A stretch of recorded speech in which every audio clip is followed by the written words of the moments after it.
Hai, senang bisa berjumpa kembali bersama dengan saudara malam hari ini. Shalom, dimanapun saudara berada, saya berdoa saudara baik-baik, sehat-sehat dalam segala sesuatu, sama seperti jiwa saudara baik-baik saja. Terima kasih Anda sudah bergabung dalam program acara Grace Talk malam hari ini, di mana dalam program acara ini seperti biasa kita akan berbincang-bincang dengan seorang hamba Tuhan tentang kasih karunia dan tentang kebaikan Tuhan. Tuhan saudara, Tuhan saya adalah Tuhan yang baik. Malam hari ini Tuhan punya sesuatu yang baik yang Tuhan mau berikan kepada saudara melalui hambanya yang sebentar akan terhubung dengan kita secara online, yaitu Pastor Chris Manusama dari GBI Rock Ambon. Kita akan berbincang-bincang dengan Pastor Chris Manusama. Pastor Chris Manusama akan membagikan kepada kita apa yang Tuhan taruh dalam hatinya, terutama untuk memberikan kekuatan kepada kita dalam menghadapi situasi yang sulit seperti sekarang ini. Siapkan Alkitab saudara, siapkan catatan saudara, kalau saudara mau mencatat, juga siapkan elemen perjamuan kudus, karena setelah Pastor Chris Manusama membagikan firman Tuhan, saya akan memimpin saudara dalam perjamuan kudus. Saya percaya malam ini akan menjadi malam yang luar biasa. Saudara akan melihat Tuhan Yesus dalam firman-Nya. Ketika saudara melihat Tuhan Yesus dalam firman-Nya, Alkitab berkata, kasih karunia, damai sejahtera melimpahi saudara. Siapkan hati saudara. Sebelum kita tersambung dengan hambanya, saya mengajak saudara seperti biasa untuk memuji, menyembah Tuhan. Terpujilah Tuhan, Allah Bapa kita, Dia baik.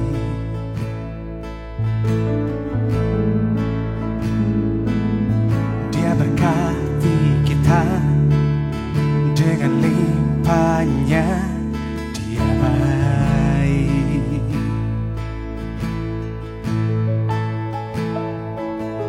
Dia memilih kita dalam Kristus Yesus, Dia baik.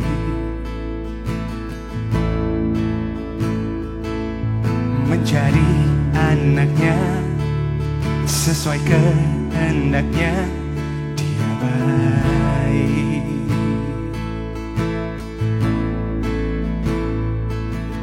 Terpujilah kasih karunia-Nya, mulia bagi kita di dalam Kristus Yesus selamanya.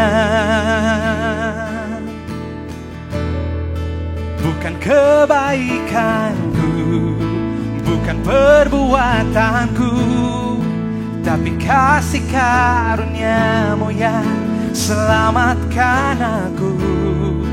Bukan kebenaranku, bukan kekuatanku, tapi kasih karunia-Mu di dalam hidupku. Dia baik,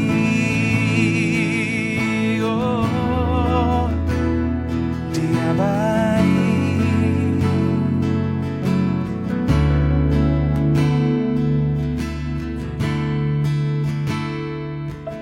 Terpujilah Tuhan, Allah Bapa kita, Dia baik.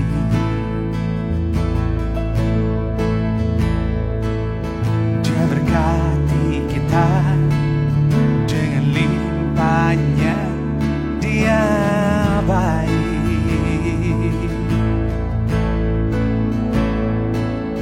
Dia memilih kita dalam Kristus Yesus, Dia baik.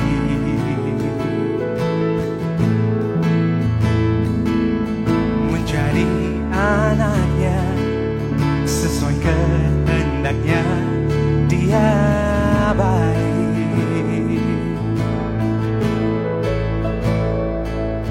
Terpujilah kasih karunia-Nya, mulia bagi kita di dalam Kristus Yesus selamanya. Bukan kebaikanku, bukan perbuatanku, tapi kasih karunia-Mu yang selamatkan aku. bukan kebenaranku dan bukan kekuatanku, tapi kasih karunia-Mu di dalam hidupku. Bukan kebaikanku, bukan perbuatanku, tapi kasih karunia-Mu yang selamatkan aku. Bukan kebaikanku, bukan kekuatanku, tapi kasih karunia-Mu di dalam hidupku. Bukan kebaikanku, bukan perbuatanku, tapi kasih karunia-Mu yang selamatkan aku. Bukan kebenaranku, bukan kekuatanku, tapi kasih karunia-Mu yang di dalam hidupku.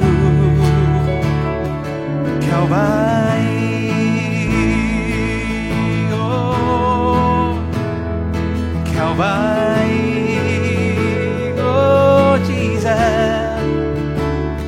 Kau baik, oh, Kau baik.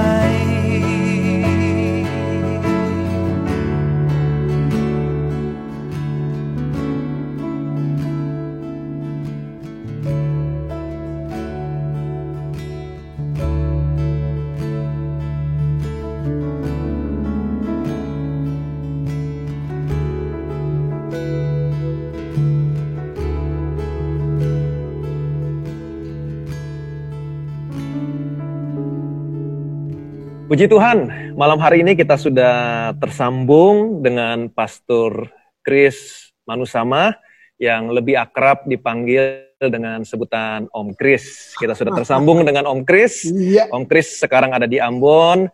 Shalom Om Chris. Shalom, shalom. Selamat malam Om Chris. Selamat malam. Ya. Terima kasih Om Chris sudah bergabung dalam Amen. program acara Grace Talk.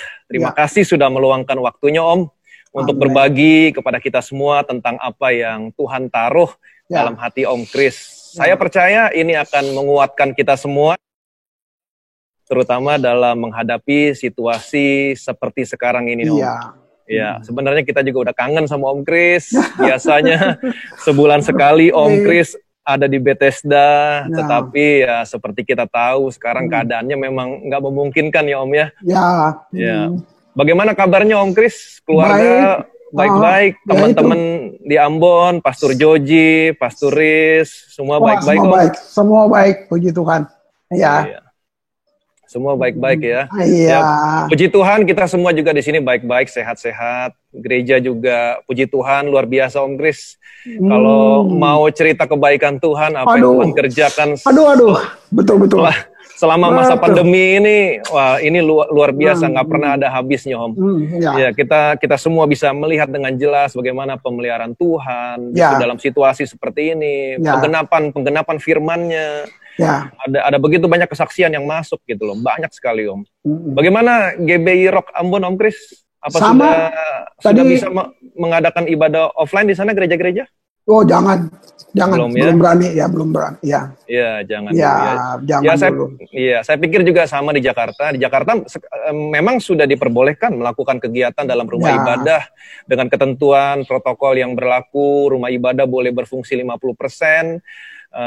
Kita juga lagi sedang persiapkan segala sesuatunya supaya kita memiliki standar protokol yang sudah ditentukan. Tapi kita nggak mau terburu-buru gitu loh. Betul. Ya. Ya, saya pikir kita sama lah, kita minta hikmat dari Tuhan gitu ya Om ya. Itu dia tuh. Iya, baik Om Chris, kita sepertinya udah nggak sabar lagi nih untuk mendengar dari Om Chris. Saya percaya Tuhan selalu punya pesan untuk anak-anaknya dalam segala keadaan. Ya kalau kita lihat ya Om Chris, dalam situasi seperti sekarang ini karena wabah pandemi COVID-19, di mana kita melihat ekonomi nggak bergerak di mana-mana. Betul. Ada banyak perusahaan yang nggak dapat bertahan, kemudian banyak juga orang yang dipotong gajinya, bahkan yang terkena PHK juga banyak, kemudian daya beli turun, ya ekonomi nggak berputar, nggak bergerak gitu loh. Dan semuanya ini bisa berakhir kepada resesi ekonomi. Nah, dalam keadaan seperti ini saya percaya ada sesuatu yang berbeda dengan gereja Tuhan. Ya. Karena tidak ada jalan lain selain daripada kita berharap dan bergantung kepada kasih karunia dan kebaikan Tuhan. Nah, Om Iya. Chris boleh berbagi kepada kita, Om. Bukan sedikit, yang banyak, Om. Kita siap mendengar. Iya. Om boleh berbagi sama kita tentang Iya. kasih karunia Tuhan, tentang kebaikan Tuhan, Iya. yang Om alami juga di Ambon dalam Iya. situasi seperti sekarang ini. Hal-hal apa saja yang perlu kita pahami tentang kebaikan Tuhan, tentang Iya. kasih karunia Tuhan untuk bisa memberikan kekuatan kepada anak-anak Tuhan, kepada Iya. kita semua dalam menghadapi situasi seperti sekarang ini. Silakan, Om Chris. Iya. Luar biasa. Saya mulai dengan ini menyadari bahwa tiba-tiba kita masuk dalam satu kondisi yang belum pernah terjadi dalam sejarah manusia. Ya, betul. Apa itu? Seluruh dunia dirumahkan. Hmm. Belum pernah terjadi dalam sejarah manusia. Ya. Lalu, wow, dalam keadaan begini, kita nggak nutup, jangan menutup-nutup ya bahwa orang Kristen juga teriak-teriak, lu Tuhan di mana, gitu. Itu teriakannya, gitu kan. Terus sempat heboh semua sedang expose Mazmur 91 dan seperti virusnya ngeledek, mana tuh Mazmur kayak gitu kan. Nah, gitu. Jadi saya cuma mau kasih lihat satu fakta bahwa tadi Ivan ngomong tentang ekonomi, teknologi, sains, semua kemajuan teknologi dengan bahkan negara paling maju di dunia. Rontok kalah ketakutan dengan virus yang cuman pakai air sabun bisa bubar gitu. Bayangin kita dibikin goncang seperti itu.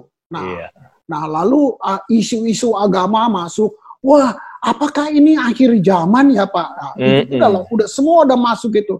Lalu pertanyaan tuh yang tadi, Tuhan di mana? Nah, sebenarnya sederhana jawabannya. Tuhan ada di tempat di mana kita tinggalkan Dia. Amin, amin, amin.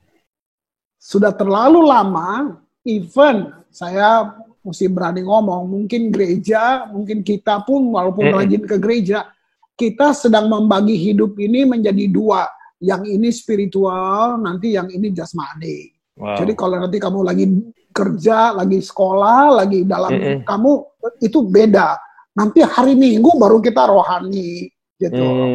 Nah, di sini waktu sama seperti sekarang ini keadaannya, kita teriak Tuhan di mana? Mari saya jawab, Tuhan ada di tempat di mana kamu tinggalkan Dia. Sebenarnya the whole life, seluruh hidup kita itu rohani. Kamu mau pergi ngopi, mau nongkrong di mall, mau di mana? Tuhan mesti ada dalam segala lini hidup kita. Betul banget. Bukan dibagi-bagi kayak gitu. Betul. Begitu dunia pendidikan meninggalkan Tuhan, sekarang sekolah ditutup, mau bikin apa lo? Begitu dunia kerja, dunia bisnis kita nggak libatkan Tuhan, sekarang berantakan semua usahamu. Coba pikirin baik-baik, gitu. Ini yang saya lihat. Jadi Tuhan nggak lari, kita yang tinggalkan Dia.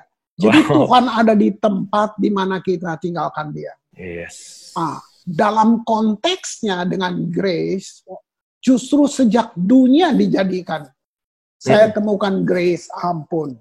Nah, coba saya sedikit ulas hanya sejarah singkat saja. Kejatuhan Adam sudah buat dosa masuk. Nah, begitu dosa masuk, itu memutuskan hubungan manusia dengan Tuhan. Itu. Nah, tapi kita lihat masih di kejadian kita pertama. Tuhan yang punya inisiatif. Dia mulai datang. Ini perkataannya, Adam, di manakah engkau? Nah, tahu nggak kenapa dia tanya gitu? Karena itu sifatnya. Tuhan itu setia. Tuhan itu setia. Tuhan itu penuh kasih. Bayangin. Bukan karena dia nggak tahu Adam di mana waktu dia tanya itu. Itu kalau kamu bisa, itu dari pertama kejatuhan, baru satu manusia jatuh. Tuhan yang cari. Artinya gini, Dia inisiator. Dia yang cari. Itu yang saya maksud grace. Bayangin. Waktu saya ini bukan temukan dari dulu. Saya sudah pelayanan puluhan tahun, baru saya ngerti ini. Ini merubah juga teologi saya gitu. Ini Tuhan yang saya sembah, yang saya layani kayak gini ya. Dia yang nanya, kemana Adam, di mana. Jadi Tuhan kayak beri kesempatan untuk manusia kembali bisa connect dengan Tuhan. Ini inisiatif Tuhan, bukan inisiatif manusia. Saya kembali ke isu tadi, Tuhan di mana gitu. Saudara, paling sering kita dengar, kita sudah Kristen, tapi kita suka, saya ingin ya bisa kenal Tuhan lebih. Saya mau kasih tahu nggak Tuhan lebih ingin dikenal oleh kamu. Amen. Tuhan ingin dikenal, itu obsesinya. Itu obsesinya Tuhan, gitu. Nah, lalu sejarah terus berjalan, saudara, sampai Yusuf mati. Nah, itu mulai dari Adam ya, manusia jatuh, terpuruk. Begitu Yusuf mati, panggung Alkitab berubah. Apa itu? Israel menjadi budak. Artinya Israel tidak terhubung dengan Tuhan. Gitu. Karena Tuhan tidak ciptakan kita untuk jadi budak. Amin. Waktu Israel jadi budak, dia tidak terhubung dengan Tuhan.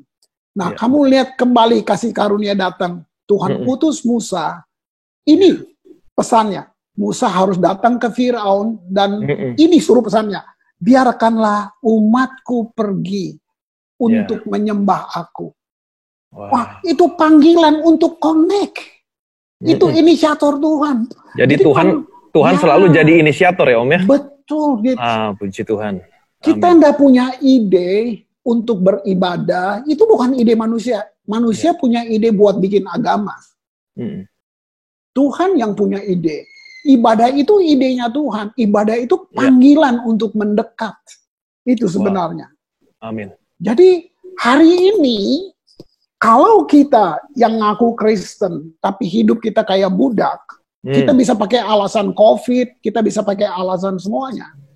Tapi kalau hidup kita kayak budak, pertanyaan sebenarnya, siapa yang salah? Gitu. Kita lupa tentang ada tujuan waktu Tuhan ciptakan kita. Ada tujuan waktu cipta kita. Nah, lalu sejarah bergulir dari perjanjian lama, kalau saudara senang belajar, perjanjian lama ditutup dengan keadaan sepi, seakan-akan Tuhan terputus. Nah, lalu muncul kembali di perjanjian baru, khususnya di Kisah Rasul.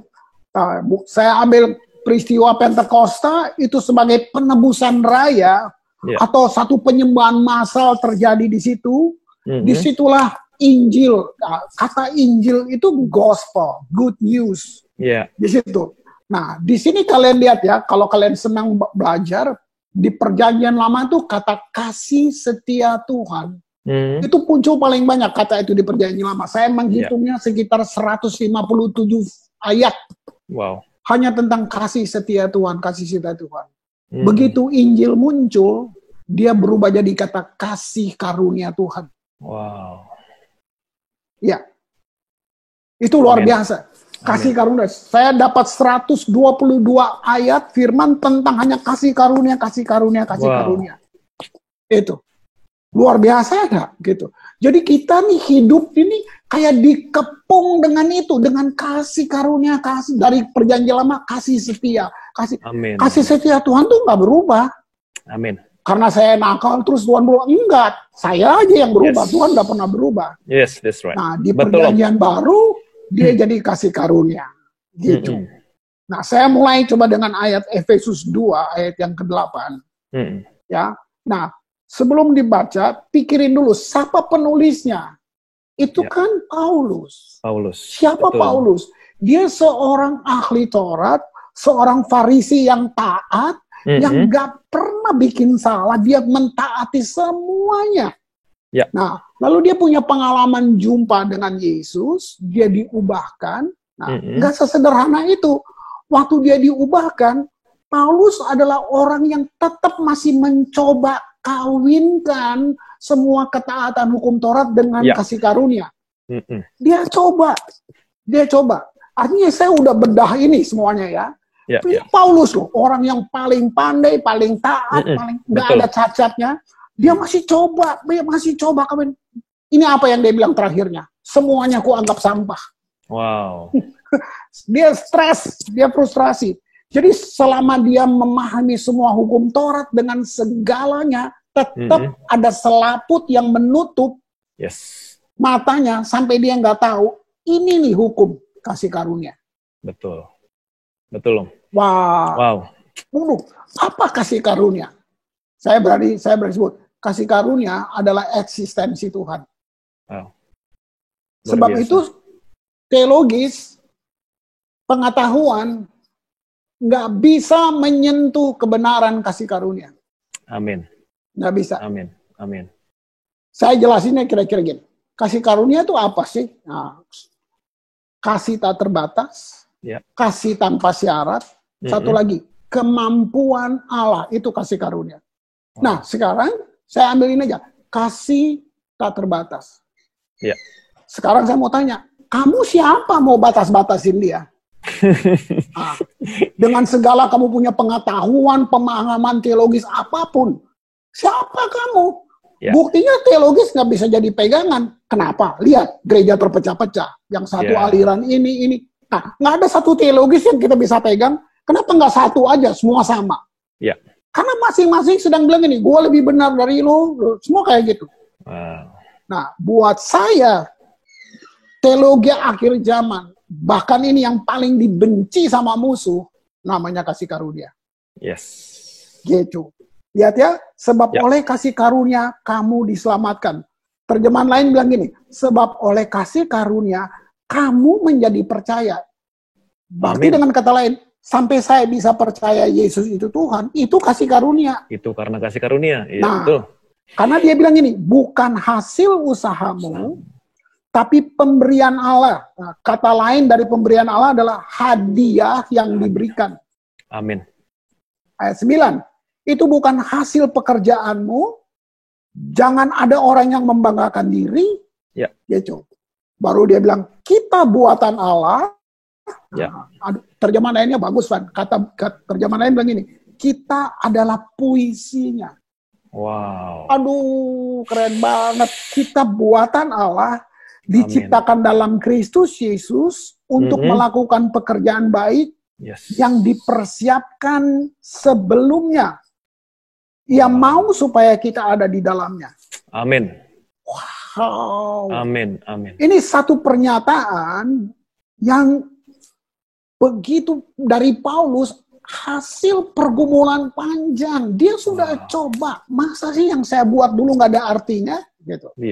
Sampai dia putus asa sendiri. Gitu. Ini luar biasa, saudara. Makanya disebut Rasul Kasih Karunia. Siapa yang bunuh Paulus? Justru orang-orang percaya yang nggak bisa terima pemahaman ini. Itu yang bunuh Paulus. Gitu. Nah, saya sebelum saya berubah, saya dari bertobat, pelayanan tahun itu saya jalan dengan pemahaman pemikiran teologis yang saya ngerti bahwa gini, ada satu tongkat pengukur yang kalau saya nggak mencapai ini, Tuhan nggak akan pakai saya. Kalau saya nggak mencapai di tingkat ini, udah dia nggak berkenan gitu. Nah, lihat itu. Belum lagi ini semua kan statement teologi yang kita dengar banyak khotbah. Yang paling sering kita dengar kesannya rohani bahwa sayalah alasan Yesus dipaku di kayu salib. Saya alasan Yesus yang dipukul dia mati gitu. Nah, dan saya berjalan dengan pemahaman itu cukup lama. Sampai satu waktu saya dapat pewahyuan bahwa Yesus melakukan itu dengan rela. Saya belum lahir kok. Saya belum ada. Betul. Dia sudah mati selagi kamu dalam dosa. Bayangin. Amin. Tuhan, saya mau pikirnya Yesus melakukan itu dengan rela karena dia mengasihi saya. Amen. Dia ingin melepaskan saya dari perbudakan dunia ini. Amin.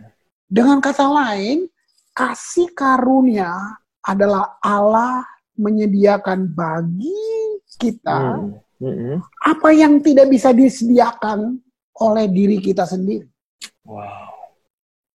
Yes. Butuh berapa tahun, saya sudah pelayanan, saya sudah khotbah. Jadi saya sampai duduk bilang, Tuhan, berarti saya banyak salah ngajar ke orang. saya sudah banyak salah gitu.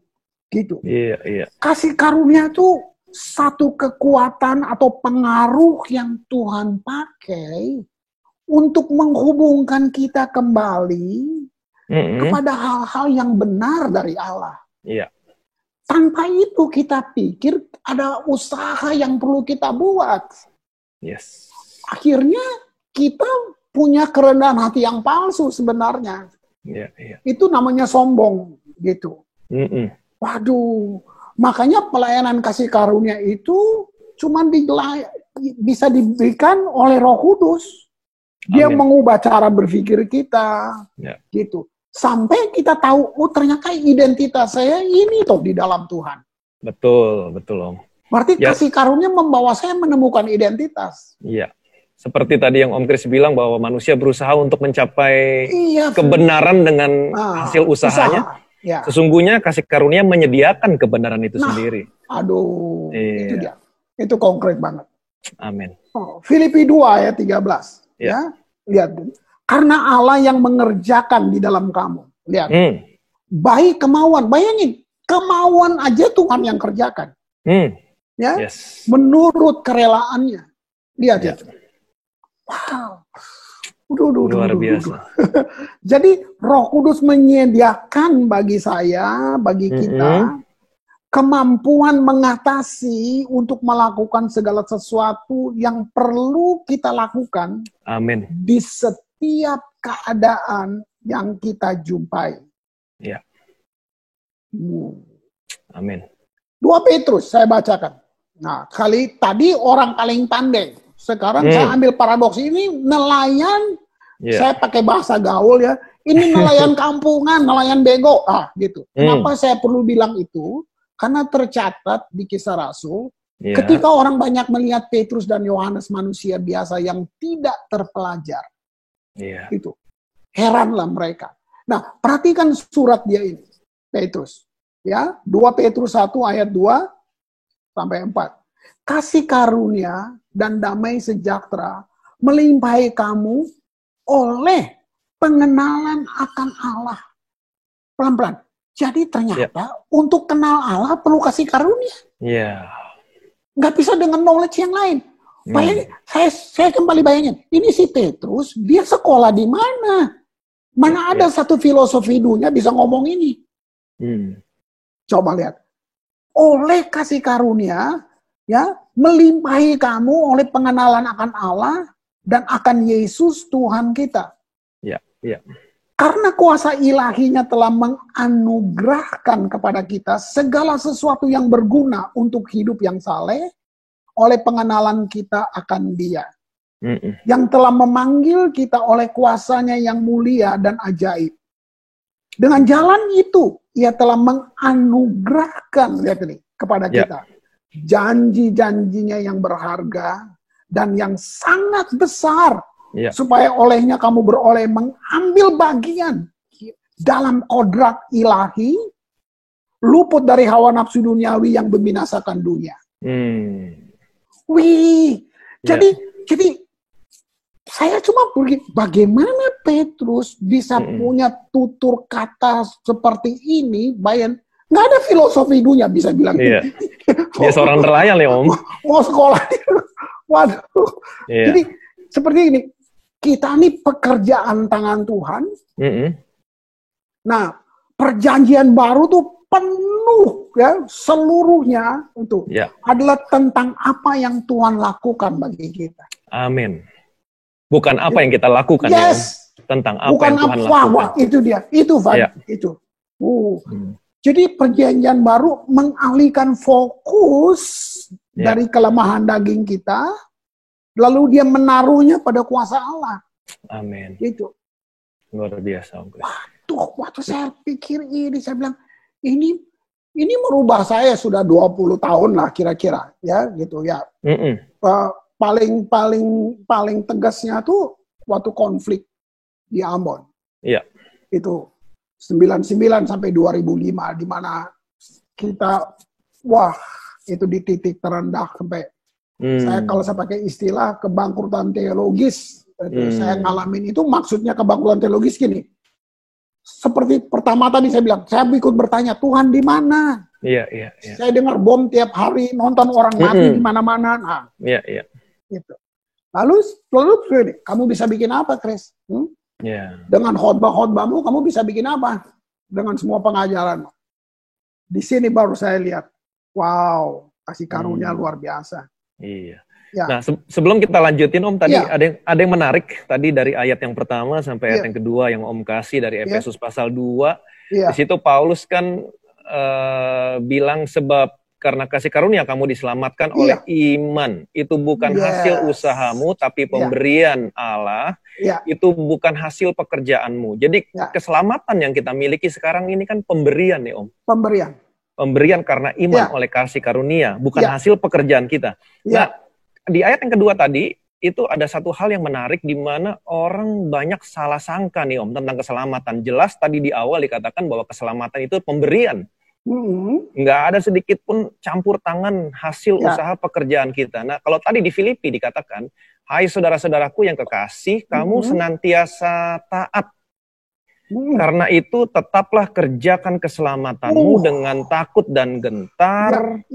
Bukan saja seperti waktu aku masih hadir, tetapi terlebih pula sekarang waktu aku tidak hadir. Nah, di sini ada kalimat yang mengatakan orang yang sama mengatakan tetaplah kerjakan keselamatanmu dengan takut dan gentar. Nah, kelihatannya kedua ayat ini kontradiksi kan Om?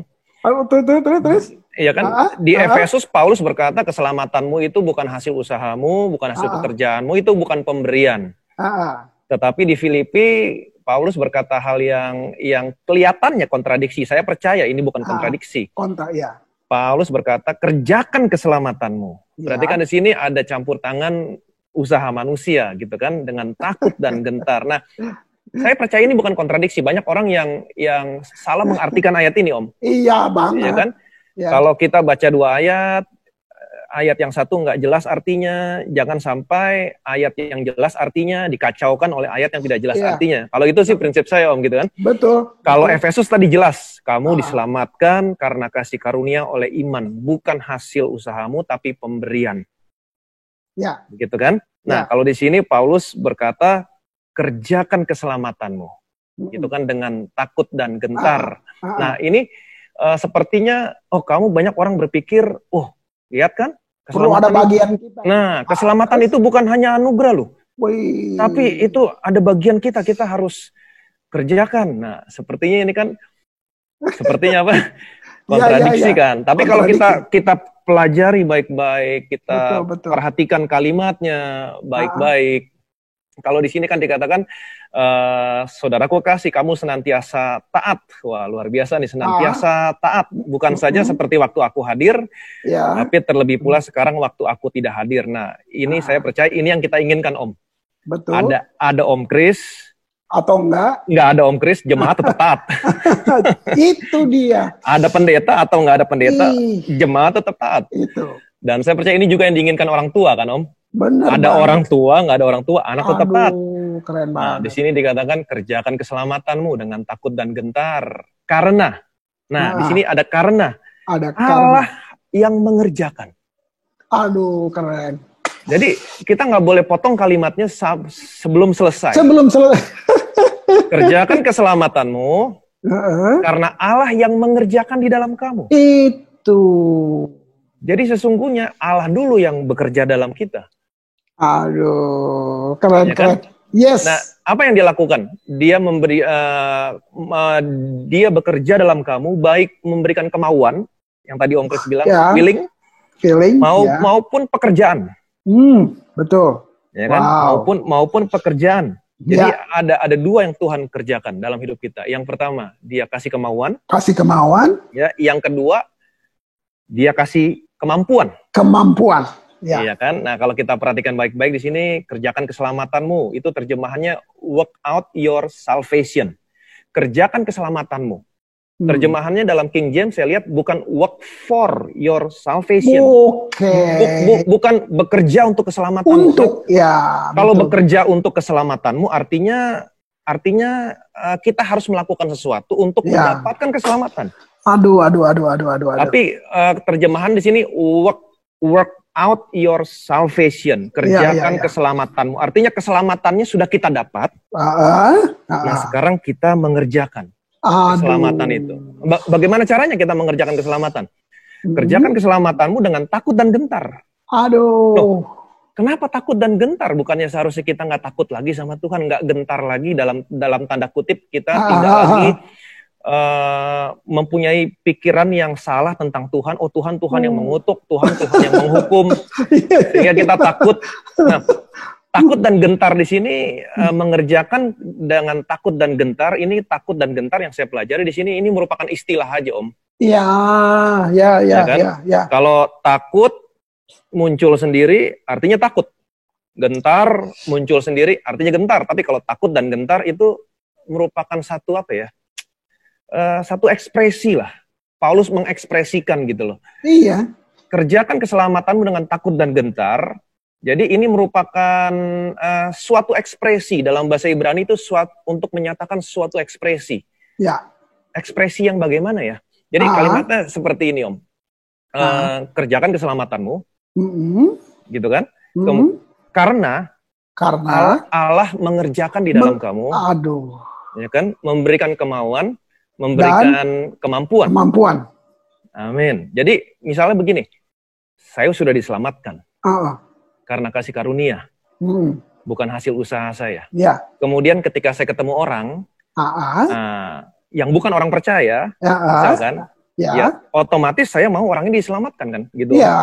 Kita kan mau semakin banyak orang diselamatkan. Ya, betul. Tapi waktu misalkan kita ketemu orang, kemudian kita mau orang itu diselamatkan, tapi kita nggak tahu kita mau ngomong apa sama orang itu. Keren. Bagus, bagus. Nah, terus. Kemudian Tuhan mulai bekerja di dalam kita. Kemudian dia bekerja dalam kita, kemudian tiba-tiba ide muncul begitu saja. Betul. Kemudian Tuhan mengingatkan kepada kita, dia memberikan firman-Nya kepada kita. Dia bekerja di dalam. Sekarang karena ide udah muncul, firman udah diberikan Tuhan untuk disampaikan. Sekarang saya dari luar, saya bekerja. Itu pengertiannya. Saya memberitakan firman-Nya kepada orang itu. Saya bisa cerita tentang Yesus. Sehingga pada akhirnya orang ini diselamatkan. Orang ini disembuhkan. Orang ini dibebaskan. Nah, tentang takut dan gentar, ketika saya menyadari bahwa Tuhan bekerja, barusan Tuhan bekerja dalam saya, mengingatkan saya, memberikan firman-Nya, maka saya berkata, wow, ini pasti Tuhan. Ya, itu Tuhan, pengertian takut itu. Ya, iya, Tuhan baru saja bekerja dalam saya, memberikan ide, memberikan hikmat, memberikan firman-Nya. Kemudian di luar saya mengerjakan keselamatan saya dengan takut dan gentar. Ini ekspresi saya sebagai bentuk pernyataan kekaguman saya. Tuhan baru saja bekerja loh dalam saya untuk menyelamatkan orang lain. Saya temukan kata takut karena Indonesia memang terjemahannya takut, Van. Betul. Tapi sebenarnya sebenarnya kata itu adalah awesome, kagum. Yeah, awesome, kagum. Yeah. Kagum gitu. Jadi takut tuh kagum. Betul. Gitu. Kagum. Aduh, keren. Jadi banget. memang saya percaya keselamatan itu pemberian. Betul. Gitu loh. Bukan hasil usaha kita. Betul, setuju banget.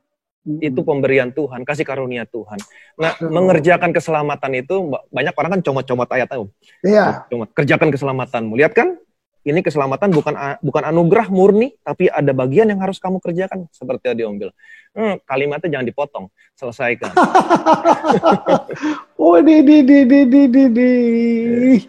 Jangan dipotong. Wah, saya teringat kata Paulus ini loh, Van. Yeah. Waktu dia bilang gini, maka tetaplah di dalam Dia. Ya kan? Nah, amin. Terus saya mikirin, itu maksudnya apa? Saya coba renungan. Nah, Paulus bilang, tetaplah di dalam Dia. Kenapa tetap di dalam Dia? Ya. Artinya supaya saya bisa melihat, berpikir dari sudut pandang Dia. Amin. Kalau saya di jalan orang fasik, saya akan melihat dengan sudut pandang mereka. Yeah. Saya nggak akan pernah bisa mengerti grace, nggak akan pernah bisa mengerti semua janji-janji, nggak akan pernah. Karena saya di jalan yang lain. Iya, betul. Walaupun tampilan saya keluar, itu label-labelnya agama, kekristenan gitu. Tapi sebab gini ya, waktu kita lahir baru, Begitu kita lahir baru, roh kita baru sempurna langsung. Ya. Tapi titik kritisnya pindah ke jiwa. Nah, jiwa kita yang perlu ditundukkan itu yang dia labil. Ya. Tubuh ini cuma pesuruh. Ya. Iya, nah, jiwa yang kasih sering kasih informasi itu nggak benar, itu nggak benar. Nah, mana mungkin kamu masa nggak ada usahanya? Nah, itu kan jiwa yang ngasih tahu. Iya. Nah, sebenarnya kasih karunia tadi ada kata iman kan? Sebenarnya iman itu adalah memberi mata buat hati kita. Wow. Jadi iman yang oleh kasih karunia, iman ini membawa kita masuk ke dunia yang orang lain nggak bisa lihat. Yes. Saya bisa gambarin ini, Van. Saya gambarin ini karena di Ambon ya, kan pantai di mana-mana. Iya, betul. Ini tidak seketika saya ngerti, tapi saya sering banget kalau saya jalan-jalan pakai mobil di pinggir tuh pantai. Tiba-tiba ada saat-saat di mana saya lihat lumba-lumba naik. Terus kita kagum, wih, foto-foto. Nah, udah, dia lalu gitu aja. Satu kali saya belajar diving. Nah, saya takut air, tapi saya belajar diving supaya saya bisa cerita buat tamu-tamu saya tentang Ambon, tentang laut gitu. Itu niatnya. Jadi saya baru belajar, panggil panggil guru semuanya. Cuman bisa sampai 3 meter, Van. Rasanya gua prestasi dunia banget gitu. Padahal cuma 3 meter. Kayaknya prestasi gua hebat banget. Tapi ini laut Ambon ya, 3 meter aja saya udah lihat semua warna-warni luar biasa itu saya nangis. Nah, saya sampai naik ke pasir, Wan, waktu naik, saya tiduran di pasir, nangisnya gini. Saya ngobrol, Van, saya ngobrol dengan udara gini, dengan Tuhan. Saya ngobrol gini, Tuhan, tadi saya ke dunia lain loh. Wow. Itu saya nggak mimpi loh, saya ke dunia lain, itu bukan naturalnya saya. Tapi saya tadi bernafas loh Tuhan di bawah situ. Nah, terus tiba-tiba kan, kayak satu understanding. Tadi yang Iwan bilang tuh. Tiba-tiba ada pengertian kan datang. Nah, itu datang ke saya, dia bilang, Chris, itulah seperti itu dunia roh. Itu nyata. Jadi saya nangis. Semua orang nggak ngerti. Saya nggak mau bilang sama orang-orang. Jadi yang saya sendiri nangis, Tuhan, oh dunia roh itu nyata ya. Nah, tahu nggak iman, kasih karunia, bahwa kita melihat satu dunia yang nyata, di mana semua janji, semua yang dia ada di situ. Nah, makanya kalau kita hidup dengan kasih karunia dalam kondisi apapun, katakan pakai contoh COVID hari ini, kita punya mata untuk melihat yang orang tidak lihat. Amin. Nah, jadi cara kita menghadapinya, ya takut masih normal. Kalau udah ketakutan, buat saya kamu nggak. Kalau coba itu yang saya bisa lihat, oh itu ya kasih karunia tuh. Jadi ya agak ini dikit ya. Ini pesan yang buat saya musuh takut karena dia nggak mau lihat kita merdeka kan. Amin. Betul. Nah, akhirnya justru sayangnya banyak dari kita perang teologis yang hebat sekarang kan tentang kasih karunia dan betul. Berarti kita jadi korban sebenarnya. Betul. Jadi memang kasih karunia kalau boleh saya bilang bergandengan dengan iman. Sedangkan hukum Taurat bergandengan dengan perbuatan. Jadi kalau orang hidup di bawah hukum Taurat, dia hidup berdasarkan perbuatan. Betul. Nah, kalau kita mau hidup di bawah kasih karunia, ya bukan dengan perbuatan, dengan iman. Bukannya berarti perbuatan nggak penting. Berbuat baik itu harus, berbuat benar itu penting. Tapi dalam kasih karunia, perbuatan baik, perbuatan benar itu adalah buah, Om. Buah dari iman yang benar. Iman yang benar menghasilkan perbuatan yang benar. Gitu. Wow. Luar biasa. Nah, kembali ke Petrus tadi, Om. Yang Om kasih tahu ini, dia seorang nelayan. Dia nggak pernah punya pengertian yang benar. Mungkin dia hanya tahu jaring, ombak. Tapi dia bisa bilang begini, Om, kasih karunia dan damai sejahtera melimpahi kamu oleh pengenalan akan Allah dan akan Yesus Tuhan kita. Jadi sebenarnya simpel sih, Om, sebenarnya kita dalam hidup ini sih butuh kasih karunia banget, Om. Banget, Pak.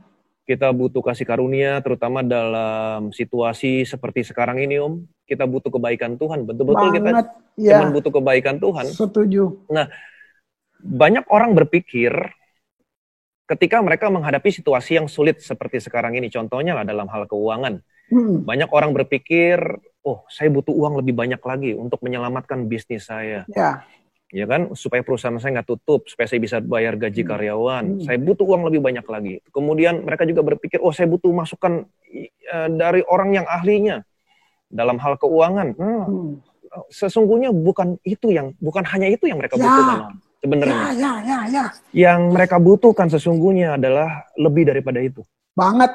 Yang mereka butuhkan adalah kasih karunia dan kebaikan Tuhan. That's it. Itu banget. Ya. Nah, bagaimana kasih karunia itu bisa datang dalam kehidupan kita?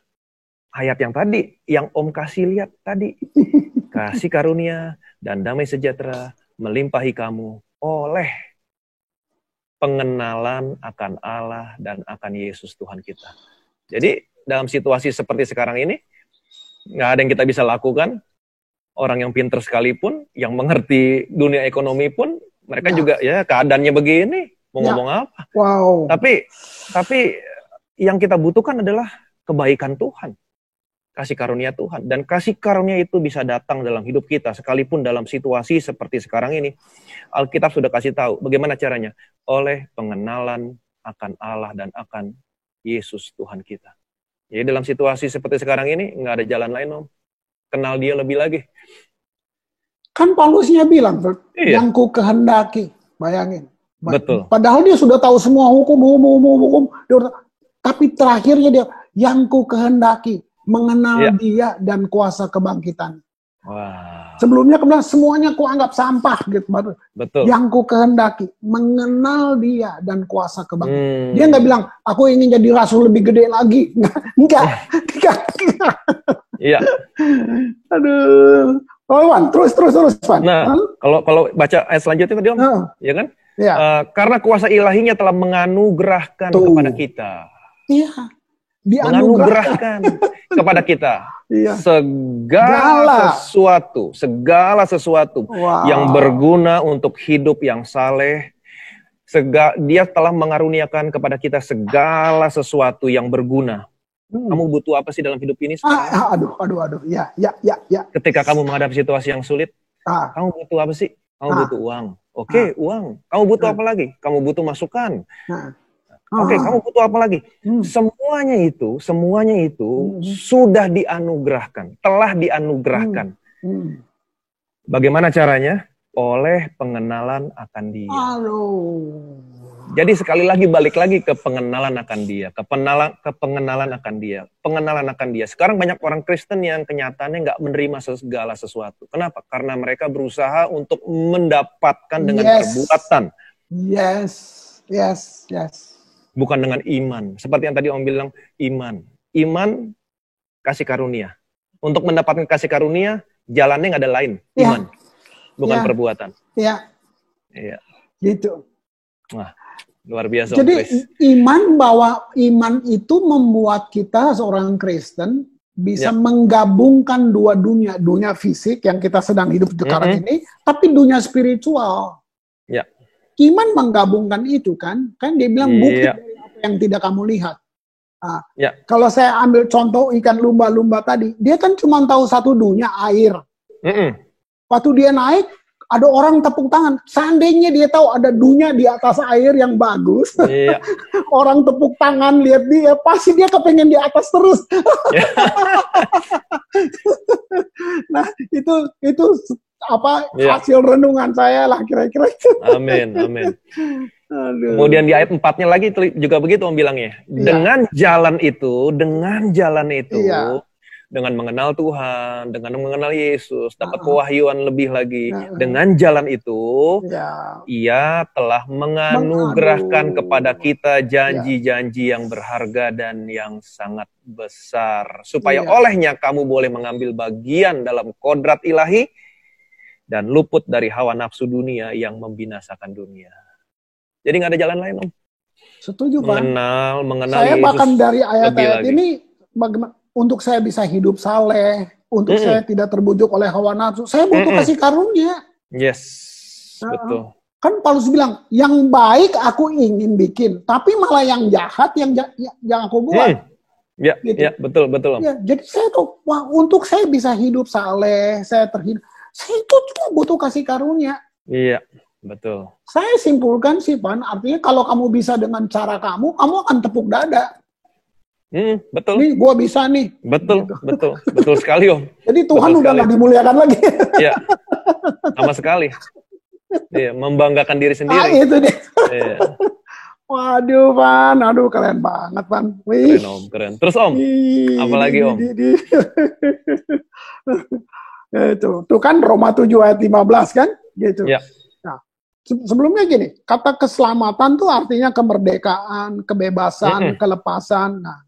Nah, jadi kasih karunia melepaskan kita dari kelemahan daging kita. Gitu. Ya, betul. Paling gampang nih pengalaman saya gini. Doa. Baru turun dari doa. Udah kayak neraka, kita marah-marahin orang di bawah. Itu coba lihat, padahal baru habis doa tuh. Iya. Kamu kenapa sih? Coba lihat, bagaimana? itu. Jadi benar kasih karunia, Pak. Ya. Iya. Roma 7:15, sebab apa yang aku perbuat, aku tidak tahu. Karena bukan apa yang aku kehendaki yang aku perbuat, tapi yang aku benci, itulah yang aku perbuat. Coba, emang kita mau lebih hebat dari Paulus? Iya. Si Paulus kayak gini loh pergumulannya. Nah, sebab betul. aku tahu bahwa di dalam aku, yaitu di dalam aku sebagai manusia, nggak ada satu yang baik. Ini saya dapat penjabarannya gini. Tekad yang kuat tidak akan cukup mencapainya. Kayak gitu. Hanya kasih karunia yang memampukan. Itu. Waduh. Kenapa ya sifat lama kita tuh dimotivasi dari luar kan gitu. Oleh perintah-perintah. Dan kita nggak mampu jalaninnya gitu. Sementara sifat yang baru dimotivasi dari dalam. Wow. Jadi kerjanya dari dalam keluar. Betul, Om. Betul. Saya ada satu kesaksian, Van, gitu. Iya. Ini anak, saya dengar langsung dari dia, Pak. Dia nggak bisa berhenti rokok, Van. Ini rokok, dia kecanduan banget. Lalu dia sampai di Singapura, dia ke hamba Tuhan inilah. Minta didoain, Van. Supaya berhenti rokok, gitu. Nah, terus hamba Tuhannya bilang gini, oh iya kamu nggak bisa berhenti, ngerokok aja terus. Saya juga dengarnya, hah? Nasihatnya? Tapi belum selesai, Van. Dia bilang gini nih, tapi bisa nggak sebelum kamu ngerokok, kamu berdoa, bilang gini, Tuhan Yesus, saya nggak bisa berhenti ngerokok. Tapi Tuhan kan bisa bikin saya berhenti. Amin. Saya tuh sesederhana itu, tapi kenapa saya nggak berpikir kayak gitu ya? Saya kan bilang, lalu cuman dia bilang gitu, iya Pak. Dia cuma bilang, kamu emang nggak bisa berhenti rokok. Cuman bisa nggak kalau kamu ngerokok, kamu ngomong dulu sama Tuhan, bilang, Tuhan, saya pengen berhenti, tapi nggak bisa. Cuman kamu kan bisa bikin saya berhenti. Amin. Van, 2 bulan, Van, dia berhenti banget, Van, langsung. Wow. Saya nanya berhentinya gimana? Dia bilang gini, Om, tiba-tiba saya benci cium baju saya. Coba. Yes. Tuhan yang memberikan kemauan dan kemampuan. Itu, Bang. Aduh. Willing and performance, dia yang kasih. Aduh. Kemauan dia berikan, kemampuan juga dia berikan. Yes. Luar biasa memang. Aduh. Wow. Ya, jadi memang betul-betul kita memang harus hidup ini, terutama dalam situasi seperti sekarang ini, kita harus memang betul-betul bergantung sama Tuhan, bergantung kebaikan Tuhan. Iya sih. Kemudian kita juga harus percaya, seperti yang bilang, iman kepada apa yang sudah Tuhan Yesus kerjakan di atas kayu salib. Kita tinggal menerima apa yang sudah diselesaikan. Bagaimana caranya menerima? Mengenal dia lebih lagi. Udah, bukan berbuat lebih lagi, tapi mengenal lebih lagi. Keren, Pak. Iya. Sebenarnya ini alasan kenapa saya menyembah. Iya, semua yang tadi kamu jelasin itu alasannya akhirnya saya menyembah bukan karena harus. Ya, Saya menyembah dia karena luar biasa banget gitu. betul. Ya, Betul, coba betul, Om. saya tutup dengan 1 Korintus 2 nih. Mm. Ayat 2. Saya lompat ayat 2 terus 4 gitu aja. Ya. Gitu. Aku telah memutuskan. Nah, ini kata telah memutuskan ini setelah dia coba semua cara, Paulus Ya. ini. Mm. Dia udah coba semua cara agama, cara apa aja dia udah coba gitu. Perlu ketahui ini murid terbaik Gamaliel loh. Ya, ya, Ini ya. bayangin. Nah, dia bilang, sebab aku telah memutuskan untuk tidak mengetahui apa-apa di antara kamu selain Yesus. Wow. Selain Yesus Kristus. Yaitu dia yang disalibkan. Nah, Wow. baik perkataanku maupun pemberitaanku tidak kusampaikan dengan kata-kata hikmat yang meyakinkan. Wow. Ini, silakan terjemahin ini apa? Knowledge, pengetahuan teologiamu. Silakan terjemahin, dengan kata-kata meyakinkan gitu. Tapi dengan keyakinan akan kekuatan roh. Wow. Supaya iman kamu jangan bergantung pada hikmat manusia, tapi pada kekuatan Allah. Amin. Saya jelasin dikit Pak di sini. Ya, ya Om. Ini saya tentang kesalahan-kesalahan yang saya buat dan saya percaya bahwa jemaat bisa jadi korban. Kayak gini ya, kayak kita ngobrol gini, kayak saya mau khotbah, itu kan saya pelajari, Tuhan tuh begini. Tanpa saya sadar itu kan Tuhan yang saya edit kan, Pan. Tuhan menurut, ya kan? Saya belajar firman, saya lihat semua literatur. Oh ya, ini Tuhan nih. Karena saya musik khotbah, jadi saya sudah edit dia supaya rapi gitu. Terus saya sodorin ke jemaat. Nah, jadi jemaat itu lihat Tuhan, memahami Tuhan yang sudah saya edit. Nah, saya mau ambil yang tadi Ivan bilang, makanya kenal Tuhan penting, gitu kan? Kenal dia dong. Nah, jadi jemaat itu dari semua gereja, semua aliran bertahun-tahun mereka terima pengajaran yang diedit. Nanti khotbah lain datang lagi, ya Tuhan tuh begini. Itu udah diedit tuh sama dia. Tapi kalau kamu kenal Tuhan, kamu benar-benar kenal dia, kamu connect. Kamu bisa bilang gini, beda Tuhan yang gua kenal lebih dari ini kok. Ini yang maksudnya, Van. Jadi bukan menyalahin dia, tapi kamu kenal lebih dalam. Kamu kenal lebih banget gitu. Itu loh. Mana bisa dibatasin kasih karunia, coba. Betul. Coba. Mana bisa dibatasi. Gitu. Aduh, sampai saya bilang, ampun Tuhan. Itu jadi saya suka merenungkan, Tuhan, dulu saya so tahu ya, gue ngajar orang. Edit Tuhan ya Om. Gitu loh. Ini keren banget. Iya. Ya? Nah ini menarik juga nih Om. Di sini dikatakan, iman kamu jangan bergantung pada hikmat manusia, tetapi bergantung kepada kekuatan Allah. Jadi ini question, di mana letak kekuatan Allah? Ya kan, ini Paulus yang sama juga nulis. Paulus berkata begini, sebab aku mempunyai keyakinan yang kokoh dalam Injil. Sedap. Karena Injil adalah kekuatan Allah. Mantap. Yang menyelamatkan setiap orang yang percaya. Pertama-tama orang Yahudi, juga orang Yunani. Sebab di dalamnya nyata kebenaran Allah. Jadi Paulus punya keyakinan yang kokoh dalam Injil karena Injil adalah kekuatan Allah. Tadi yang di Korintus Om bilang, Paulus bilang begini, iman kamu jangan bergantung pada hikmat manusia, tapi pada kekuatan Allah. Dengan kata lain, Paulus mau bilang gini, iman kamu jangan bergantung kepada kekuatan manusia, tapi iman kamu harus bergantung kepada Injil. Lengkap. Amin. Kenapa? Karena di dalam Injil di situ ada kekuatan Allah. Iya, Man. Yang bisa menyelamatkan setiap orang percaya. Gitu loh. Jadi Paulus, saya percaya waktu dia memberitakan Injil, itu sebab dia bilang, saya memberitakan tidak dengan kata-kata manusia. Betul.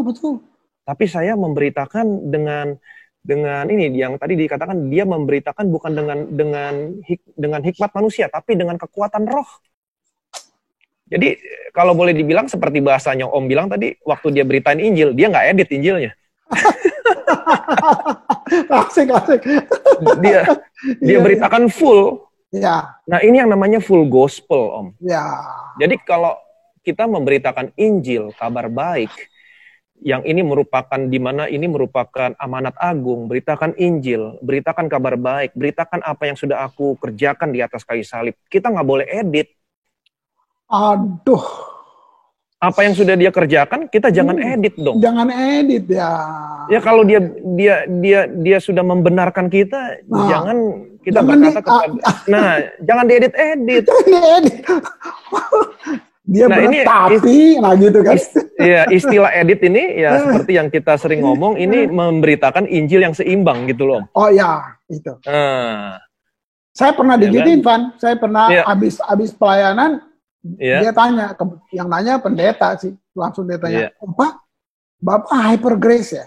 Gitu. wah loh. Saya udah langsung ngerti dia mau kemana nih.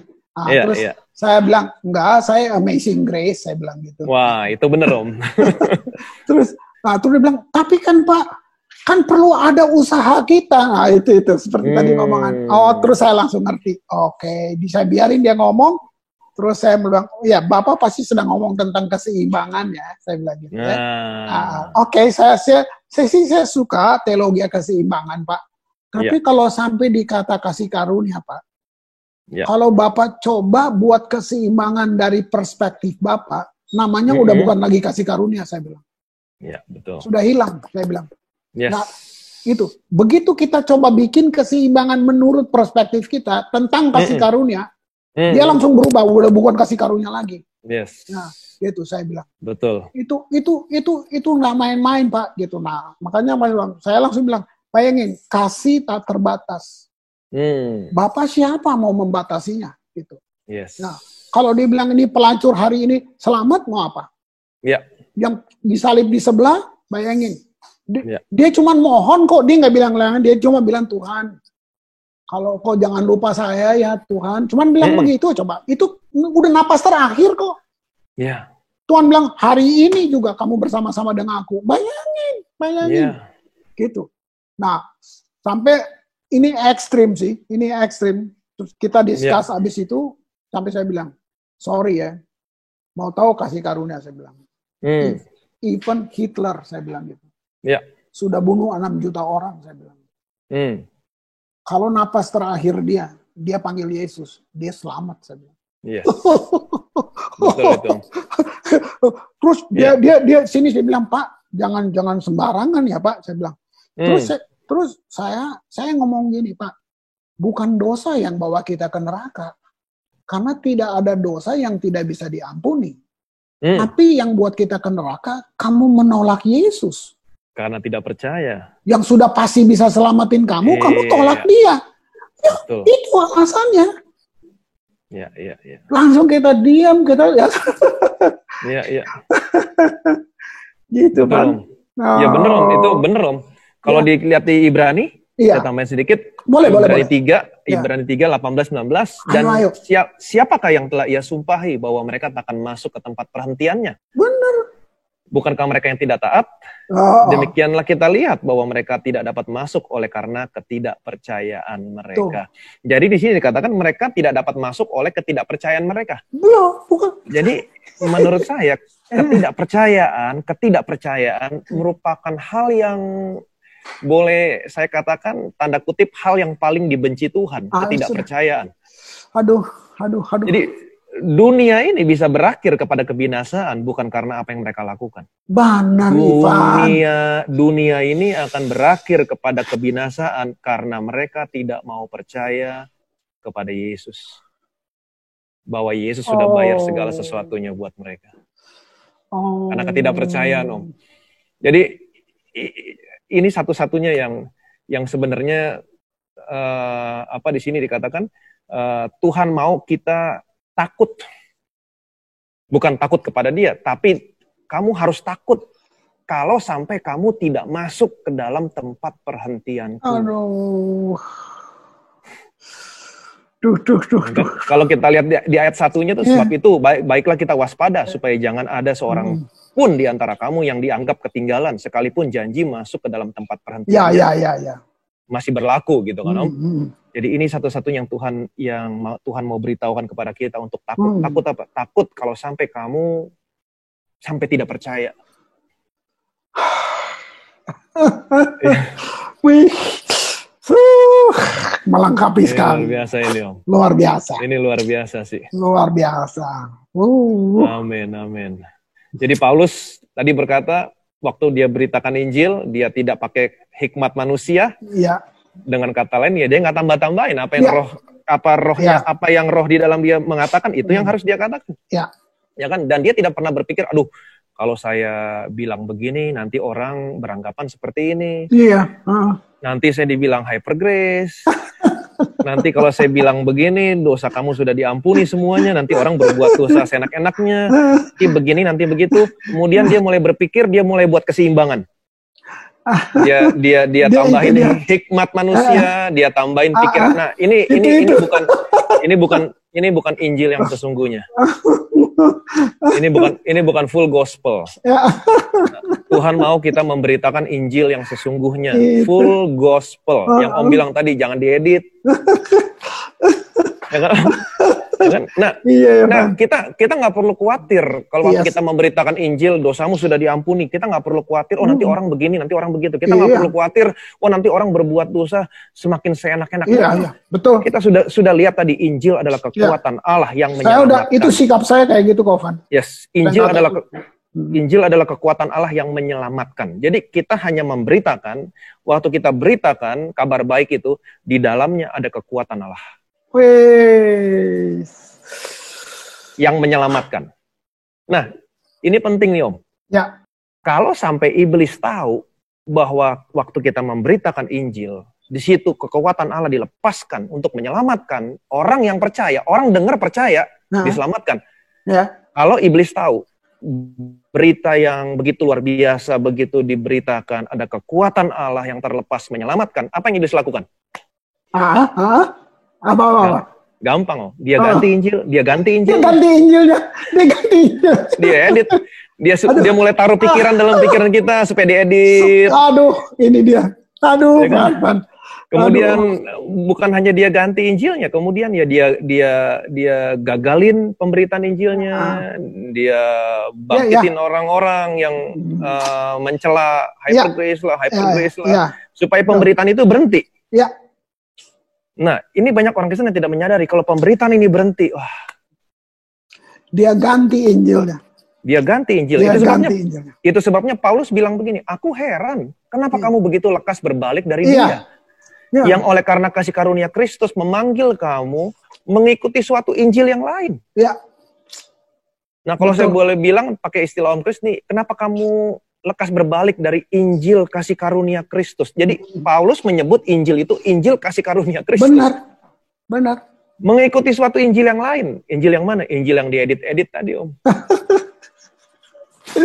Yang sebenarnya bukan Injil. Betul. Nah, ini yang iblis mau lakukan. Iya. Setuju, Van. Sebab kalau dia datang dengan cara yang lain, kita menolaknya. Dia harus mirip-mirip Injil. Nah, iblis itu harus mirip-mirip Tuhan, gitu. Kalau bagaimana caranya supaya Ivan nggak suka saya atau saya nggak suka Ivan? Harus ada datang alasan yang masuk akal. Ya, katakanlah ada bisikan. Kamu lihat nih, Ivan, dia nggak suka kamu loh, Krisna. Dia masuk akal, terus saya bereaksi. Kalau nggak masuk akal, nggak bereaksi. Nah, perhatikan siapa Lucifer. Paulus memperkenalkan Lucifer buat jemaat di Korintus sebagai angel of light. Wow. Jadi dia bukan makhluk botak pakai tanduk pegang trisula. itu Hollywood. Iblis nggak datang kayak gitu. Dia mesti ambil posisi Tuhan. Dia mirip-mirip Tuhan. Dia pakai firman. Nah, mari saudara perlu tahu, dia lebih jago firman dari kita. Dia 6.000 tahun lebih berpengalaman. Perhatikan waktu dia coba Yesus itu firman yang hidup. Dia coba pakai firman juga, goblok nggak bisa setan. Nah, bayangin, dia udah tahu ini firman yang hidup, dia coba pakai firman. Nah, oke, itu Yesus. Nah, bagaimana kalau kita yang nggak tahu benar Injil yang utuh, dihajar pakai firman, habislah. Gitu. Betul, Om. Makanya Paulus tadi bilang kan, aku heran kenapa kamu lekas Iya. berbalik dari Injil Kristus Iya. yang sudah memanggil kamu. Kamu kan diselamatkan oleh iman karena kasih karunia. Nah, sekarang kamu kenapa balik lagi Iya. kepada Injil yang lain? Yang sesungguhnya bukan Injil Yesus Kristus, Iya. diputarbalikkan. Semua karena kasih karunia, Om. Thank you. Wow. Iya.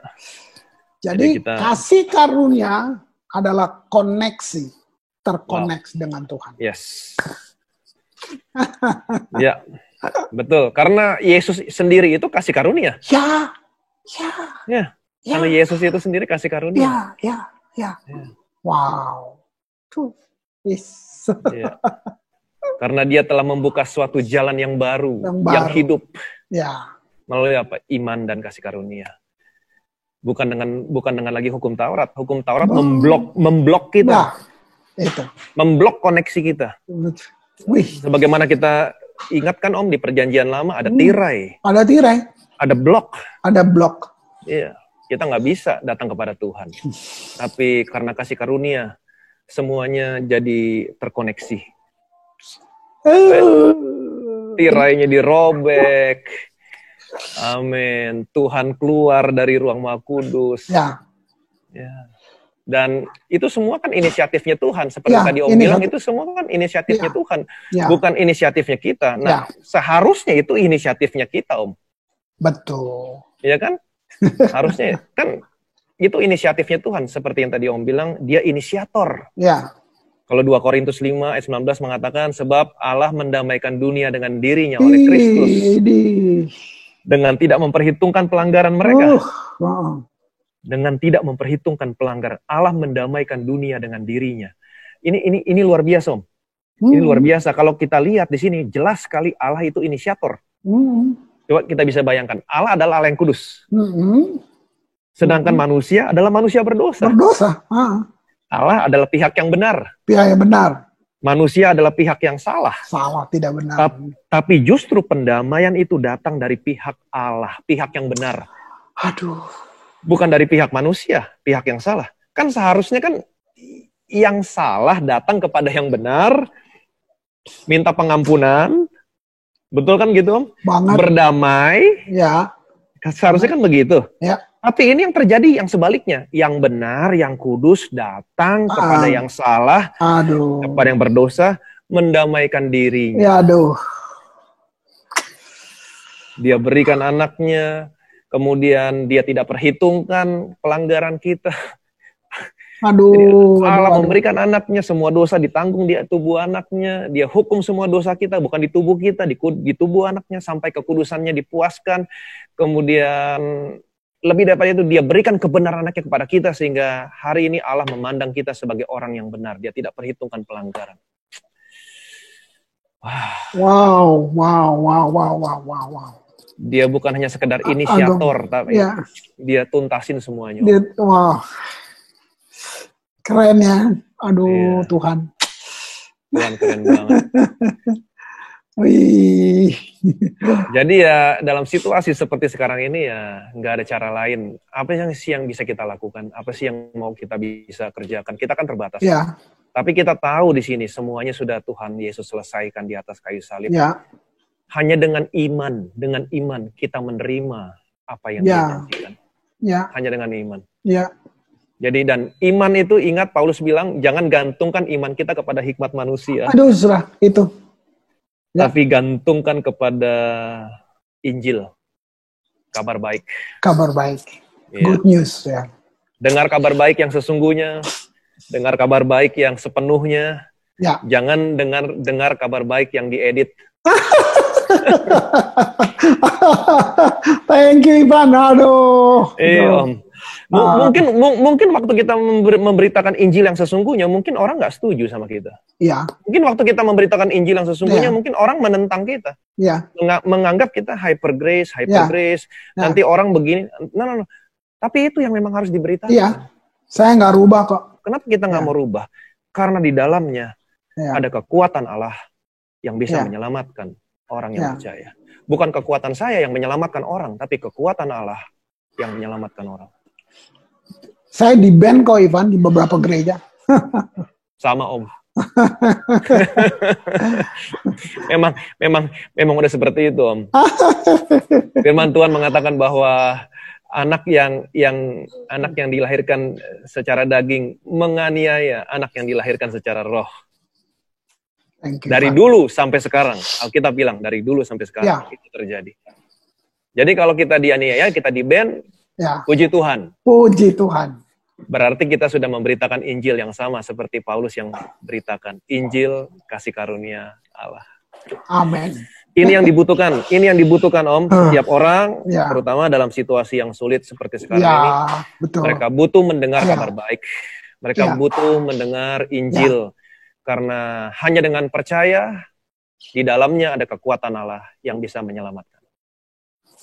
Menyembuhkan yang sakit, memberkati orang yang sekarang terpuruk ekonominya, kemudian juga memberikan shalom, damai sejahtera kepada setiap yang percaya kepada Dia. Wow, luar biasa Om Kris. Amin. Saya senang banget. Terima kasih sekali Om. Sama-sama. Waktunya sudah berbagi kepada kita semua. Saya percaya ini semua menguatkan kita, semakin kita firm dalam kasih karunia Tuhan. Saya udah kangen Om, mau ke Ambon lagi. Amin. Ya. Oh ya, betul. Jadi kita ke Ambon lagi Om ya. Ya. Sebelum Om kita berpisah Om secara online, Om Kris boleh berdoa untuk kita semua. Boleh banget. Ya. Tuhan Yesus, terima kasih bahwa Engkau Tuhan kasih karunia. Terima kasih bahwa Engkau sayang manusia Tuhan. Karena manusia adalah idemu Bapa. Inisiatif Tuhan. Engkau tidak ingin ciptaan yang serupa denganmu dirusak. Terima kasih Bapa. Tuhan, tidak ada yang bisa menahan Engkau Tuhan. Aku berdoa untuk Pastor Ivan, untuk semua pengerja di Bethesda. Tuhan, mereka akan menggenapi semua rencanamu. Terima kasih. Aku berdoa buat semua yang mendengar ini Tuhan. Bahwa kasih karuniamu menembus segala benteng-benteng yang menutupi mereka. Tidak bisa tertahankan. Engkau tidak bisa tertahankan Tuhan. Engkau pemegang kendali kehidupan ini Bapak. Amin. Terima kasih Bapak. Aku memberkati semua yang mendengarnya. Bagi saudara dalam keadaan apapun kamu, sesulit apapun. Mungkin kamu ada di titik terendah dalam kehidupanmu. Waktu engkau mendengar ini. Tahukah kamu tidak kebetulan mendengarnya. Panggil nama itu. Panggil nama itu. Dia penuh dengan kasih karunia. Terima kasih. Di dalam nama Yesus yang berjanji, pintalah dalam namaku. Maka aku akan memberinya. Dalam nama Yesus. Aku berdoa dan mengucap syukur. Amin. Terima kasih Om Kris. Sekali lagi terima kasih untuk firman yang menguatkan, memberikan semangat, memberikan pengharapan kepada kita semua. Salam buat keluarga Om. Salam buat teman-teman di sana, Pastor Joji, Pastor Riz. Juga buat sahabat saya Cuani. Amin. Sampai ketemu lagi Om. Di Jakarta, Tuhan Yesus memberkati Om Kris. Puji Tuhan. Amin. Puji Tuhan, sekarang tiba saatnya kita akan menyatu dengan tubuh dan darah Tuhan. Saudara yang sudah ada elemen perjamuan kudus di rumah, saudara boleh siapkan dan kita akan sama-sama menyatu dengan tubuh dan darah Tuhan. Kita siapkan hati kita tundukkan kepala, kita berdoa. Firman-Mu yang mengatakan, barang siapa menerima tubuhmu, menerima darahmu, dia punya hidup yang kekal, yaitu hidup yang sama seperti yang dimiliki Allah di surga, hidup yang sehat, tidak ada penyakit, hidup yang diberkati, tidak pernah kekurangan. Kami yang terima tubuhmu, kami yang terima darahmu, kami diubahkan, kami disempurnakan. Kita angkat roti ini, rotinya saja dulu yang kita angkat dan kita ucapkan bersama-sama. Dalam nama Tuhan Yesus, inilah roti yang turun dari surga. Inilah tubuh Tuhan Yesus Kristus yang ditikam, yang ditombak, yang dihancurkan di atas kayu salib. Yang pertama, yang memberikan kami bersama keluarga hidup kekal dalam kerajaan surga. Yang kedua, yang menyempurnakan tubuhku sehat sempurna. yang menyempurnakan jiwa dan roh kami, agar kami bersama keluarga dibangkitkan pada akhir zaman. Tubuh Kristus yang ditikam, ditombak, dihancurkan di atas kayu salib. Engkau hancur-hancuran. Sesungguhnya Engkau sedang menanggung semua penyakit kami. Kalau Engkau sudah menanggung semua penyakit kami, artinya hari ini tidak boleh ada satupun penyakit dalam tubuhku. Oleh bilur-bilur-Mu, semua penyakitku hari ini disembuhkan. Dalam nama Tuhan Yesus Kristus, inilah tubuh Tuhan Yesus Kristus. Kita makan, inilah tubuh Tuhan Yesus Kristus.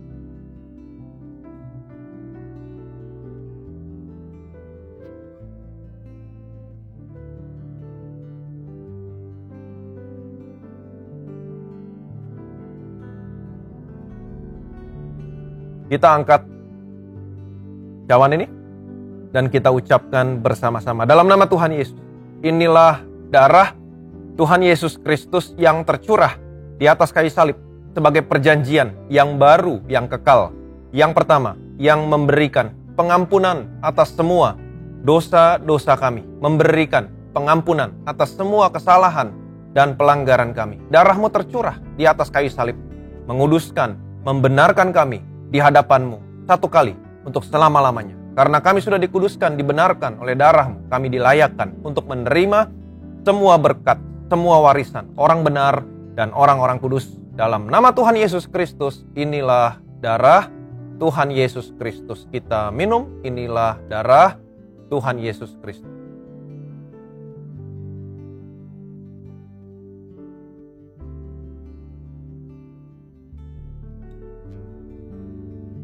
Kami bersyukur Tuhan, kami telah menyatu dengan tubuh-Mu, kami telah menyatu dengan darah-Mu, kami telah memberitakan kematian Tuhan. Karena Paulus mengatakan, apabila kami menyatu dengan tubuh-Mu, minum darah-Mu, makan tubuh-Mu, minum darah-Mu, kami memberitakan kematian Tuhan. Kami percaya bahwa kematian Tuhan mendatangkan sesuatu yang baik bagi setiap orang yang percaya. Kau telah memberikan tubuh-Mu dihancurkan, diremukkan di atas kayu salib. Yesaya menggambarkan bagaimana keadaanmu waktu Engkau tergantung di atas kayu salib. Engkau hancur-hancuran, tidak berbentuk lagi seperti anak manusia. Orang mengira Engkau kena tulah, dipukul, ditindas Allah, tetapi sesungguhnya penyakit kami yang sedang Engkau tanggung. Kami percaya Tuhan, kalau Engkau sudah menanggung semua penyakit kami, artinya hari ini tidak boleh ada satupun penyakit dalam tubuh anak-anak-Mu. Dan oleh bilur-bilur-Mu Tuhan, hari ini semua penyakit anak-anak-Mu disembuhkan. Dan hari ini mereka terima hidup yang sehat, tubuh yang kuat, dan semua organ-organ tubuh mereka berfungsi sempurna. Kau sudah menggantikan posisi kami di atas kayu salib, mati muda, supaya hari ini kami yang percaya kepadamu, anak-anak-Mu dimanapun mereka berada, mereka punya umur yang panjang. Engkau tergantung di atas kayu salib, menjadi terkutuk, sebab ada tertulis, terkutuklah orang yang digantung pada kayu salib. Engkau menggantikan posisi kami, menjadi terkutuk, menuai semua kutuk yang seharusnya menjadi bagian kami, supaya hari ini hanya berkat yang bisa datang dalam setiap kehidupan anak-anak-Mu. Kami percaya Tuhan, kemanapun anak-anak-Mu melangkah, sekalipun dalam situasi seperti sekarang ini, kemanapun mereka melangkah, mereka diberkati. Karena janji firman-Mu Tuhan, di kota mereka diberkati, di ladang mereka diberkati, artinya kemanapun mereka melangkah, mereka diberkati. Engkau senantiasa memerintahkan berkat datang ke dalam lumbung mereka, ke dalam tempat usaha mereka, apapun yang mereka kerjakan, Engkau buat berhasil. Anak-anak mereka juga diberkati Tuhan, Engkau senantiasa membawa mereka, tidak pernah turun tapi terus naik, tidak pernah jadi ekor tapi jadi kepala. Dan kami percaya Tuhan, bahwa apapun yang kami kerjakan dengan tangan kami akan menghasilkan berbuah berlipat kali ganda. Dalam nama Tuhan Yesus kami berdoa, sama-sama kita katakan amin. Puji Tuhan, firman Tuhan yang luar biasa yang sudah saudara dengar, yang sudah disampaikan oleh Pastor Chris Manusama. Saya percaya ini semua akan memberikan kekuatan kepada saudara dan juga kepada saya. Dan ingat baik-baik, kita adalah orang-orang yang sudah diselamatkan karena kasih karunia oleh iman. Hiduplah di bawah kasih karunia Tuhan. Bagaimana caranya? Hidup dengan iman. Dan jangan gantungkan iman saudara kepada hikmat manusia, tetapi gantungkan iman saudara kepada kekuatan Allah yang terdapat di dalam Injil. Karena firman Tuhan berkata, Injil adalah kekuatan Allah yang menyelamatkan setiap orang percaya. Dalam situasi seperti sekarang ini, gantungkan imanmu kepada Injil, maka saya percaya saudara akan melihat kekuatan Tuhan dilepaskan, menyelamatkan saudara dalam seluruh area kehidupan saudara. Sampai berjumpa kembali dalam program acara Grace Talk selanjutnya. Kasih karunia, damai sejahtera melimpahi kita semua. Tuhan Yesus memberkati. Betapa dahsyat Engkau Tuhan, pencipta segala yang ada, dulu sekarang sampai samanya. Hanya Engkau Tuhan, tak terselami pikiranmu, tak terukur panjang setiamu, dulu sekarang sampai samanya. Hanya Engkau Tuhan, ku sembah Engkau Yesus, hanya Engkau Allah di hidupku, tiada yang lain, hanya Engkau Tuhan, selamanya Kau tetap Allah. Walau dunia semua bergoncang, tak tergoyahkan, Kau tetap Allah.